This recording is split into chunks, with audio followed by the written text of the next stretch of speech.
first-hand account of the destruction caused by Putin's war. As heavy shelling on key cities continues, our correspondent has been to one village and witnessed the aftermath of the indiscriminate Russian attacks. What we're seeing here is the true face of this Russian invasion. President Putin doesn't seem to care whether civilians are caught by his shells and rockets. He's not liberating this country, he's destroying it.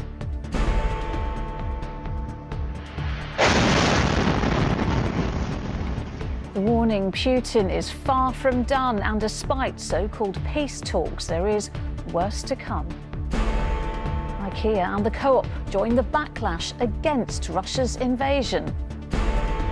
And on the eve of the Winter Paralympics, a dramatic U-turn. Russian and Belarusian athletes are now banned. Today at 6, the Russian bombardment of Ukrainian cities continues, with civilians under fire. This is the town of Borodyanka, just 40 miles from the capital. Despite the shelling, Ukrainian fighters managed to repel Russian forces. Airstrikes and more heavy shelling north of Kyiv. At least 22 people are killed. To the south, the port city of Mariupol is under siege, completely cut off with no power or water supplies. Ukraine's president warns if his country falls, the Baltic states will be next. God forbid, if we are no more, then Latvia, Lithuania, Estonia will be next. Then Moldova, Georgia, Poland, and so on. More than 1 million Ukrainians have fled the country, but President Putin again defends his invasion. I would never renounce my conviction that Russians and Ukrainians are one people, despite part of the residents of Ukraine having been brainwashed by the Nazi nationalist propaganda. Here, the government says more will be done shortly to target Russia's super-rich connected to President Putin. The EU is already cracking down. 2 luxury yachts of Russian oligarchs have been seized by Germany and France. Good evening. We start tonight with a shocking eyewitness report showing how Russian forces have all but destroyed one Ukrainian village. It is yet more worrying evidence that innocent civilians are being deliberately targeted. Our correspondent Dan Rivers travelled to what was once the peaceful village of Yakivlivka, south of Kharkiv. There's nothing to suggest it was a military target, and yet the community who lived there were hit by 4 separate airstrikes and people were killed. And a warning that Dan's report contains very upsetting images. At first glance, it appears a peaceful sanctuary, which is why those bombed out of Kharkiv sought refuge here. But a closer look shows the village of Yakivlivka was anything but safe. Last night it was devastated by what locals say were 4 Russian airstrikes, and this was the result.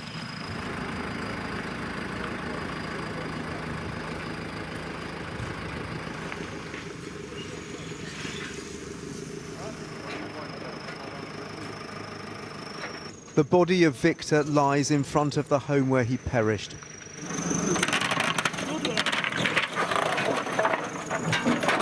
As firemen search for that of his wife Oksana, still buried under its ruins. What we're seeing here is the true face of this Russian invasion. President Putin doesn't seem to care whether civilians are caught by his shells and rockets. He's not liberating this country, he's destroying it. There is no hearse for the bodies. 1 week on, and this war has already robbed the dead of their dignity and left the living seething with fury. Putin, you should die, he says.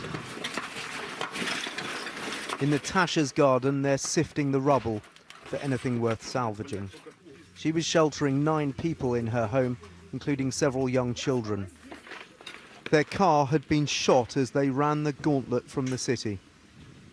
And 2 children were here. She shows me where they were sleeping when the first missile hit. The shockwave ripped through every room, lacerating them all with glass. Это так страшно. Война – это очень страшно. И пусть матеря, которые не понимают, которых нет информации в России, что здесь творится. И их детей тоже здесь убивают. Их убивают здесь детей. Они пушечное мясо. Мы пушечное мясо. Они пушечное мясо. Ребята, надо... В стране, в мире должен быть мир. Люди должны жить, а не разбирать завалы. Мы же не должны разбирать завалы. Где жить? Как жить? Это же страшно. У нас Яковлевка находится длинная. Да очень страшно. Длинный ров. Across the street, a garden hewn apart by the impact. The blast so powerful it overturned cars. The crater so deep you could bury one inside it.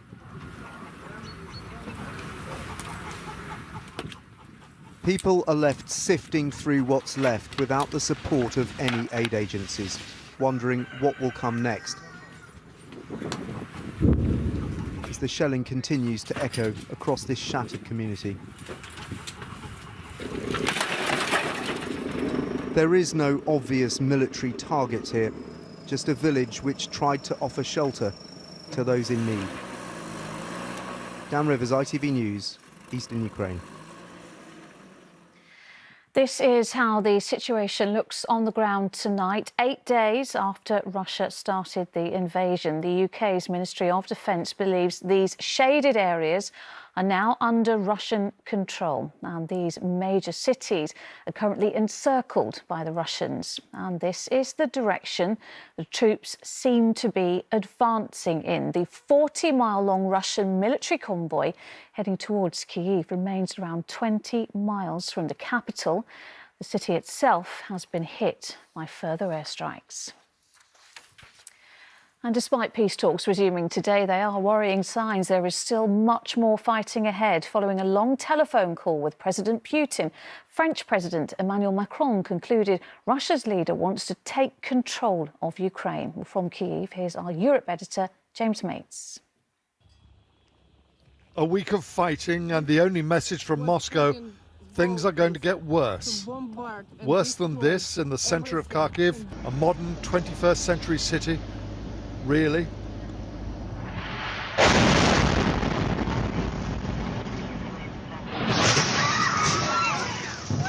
Worse for the residents who must go outside to get food and supplies, all the time risking this.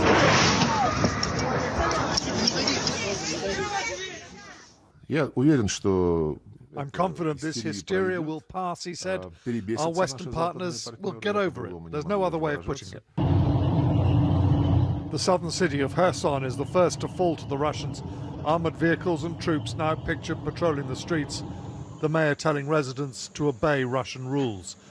They're telling people to stay inside, shooting in the air. Zanish Hussein showed us by Skype the view outside his apartment window. When you look at a soldier out of your window and you have this feelings that probably this is the man who killed a lot of civilians like me in last 1 week, that makes me scared. Like you are living next to someone who is dangerous, who does not care about your life, who will kill you, and they're not accountable for anything. The peace talks have resumed once again. The Ukrainians on the left here in Kharkiv. The Russians, presumably in line with their claim this isn't really a war, opting for business suits. Ukraine's President Zelensky says he is now in regular contact with President Biden. We have good contact. I can tell the truth. And it's a pity that it began after the beginning of this war, but we have it, and my appreciation to him and to his team. The Russian Defense Ministry has released more video of troops and armor streaming towards Kiev. Of course, much of their advance doesn't look like this. It's bogged down or broken down. But even so, it will get there. And when it does, already in Kiev's western suburbs, civilians and their buildings are learning what it's like to be in the path of a Russian military advance. And James, President Putin has been speaking today, and some developments from the peace talks. Yes, so let's talk about the Putin speech first, addressing his Security Council and through them the nation. He said he continued to believe that Russians and Ukrainians were the same people, and he said that the heavy casualties are because the Ukrainians are Nazis and the Russian troops are taking casualties themselves trying to prevent it. He also went on to claim that this special operation in Ukraine is going according to plan and in compliance with the timetable.